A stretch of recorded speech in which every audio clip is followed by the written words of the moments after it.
Hello everyone. So I hope कि आप सभी की माइक्रो इकोनॉमिक्स की जो प्रेपरेशन है वो काफ़ी अच्छी चल रही होगी। As tomorrow you all are having your exam and my best wishes are with you.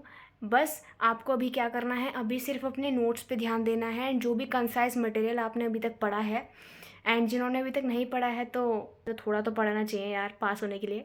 So for that आपको थोड़ा बहुत पास होने के लिए क्या क्या टॉपिक्स करने हैं, क्या क्या आपका इम्पॉर्टेंट चीज़ें रहती हैं, उस पर मैं ऑलरेडी थ्योरी टॉपिक्स पे बना चुकी हूँ एक वीडियो, उसको जाके देख लेना।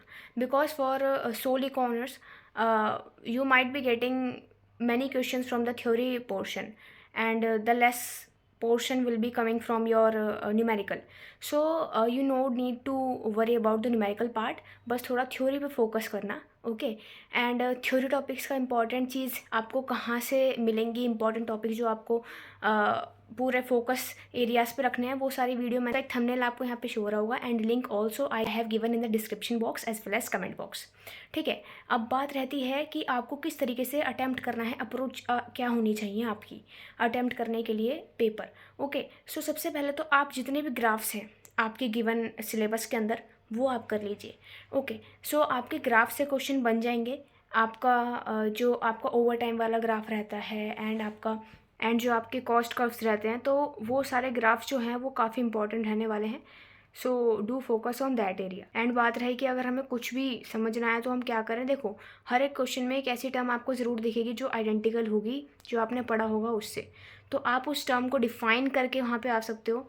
तो इसलिए थोड़ा बहुत तो पढ़ना ज़रूरी है कि जो भी तुम्हारा को क्वेश्चन समझ नहीं आ रहा है तो उसको आप मल्टीपल टाइम उसको रीड करके देखोगे तो कुछ ना कुछ तो समझ ज़रूर आएगा।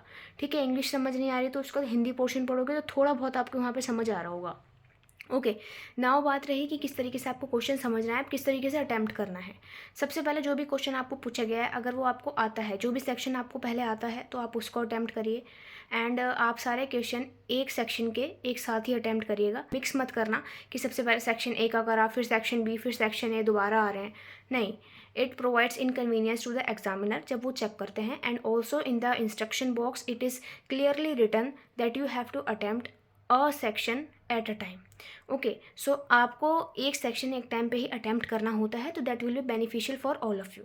Okay so if you follow this type of tips in your exam definitely आप एक अच्छे मार्क्स की तरफ अपना ग्राफ ले जाओगे and if you haven't done anything तो आप एक अच्छा स्कोर भी स्कोर कर पाओगे for passing the exam. Okay now coming to the, अगर आपने कुछ भी नहीं पढ़ा है एंड कुछ भी आप मटेरियल सोर्सेज को आप ढूंढ रहे हो, so you can surely DM me on the given WhatsApp number. I will provide you notes. ठीक है, notes of the all syllabus जो भी आपके हैं उसका थ्योरेटिकल नोट्स विद ग्राफ्स आपको वहाँ पे मिल जाएगा। So do share this video to your friends and subscribe this channel for this type of videos.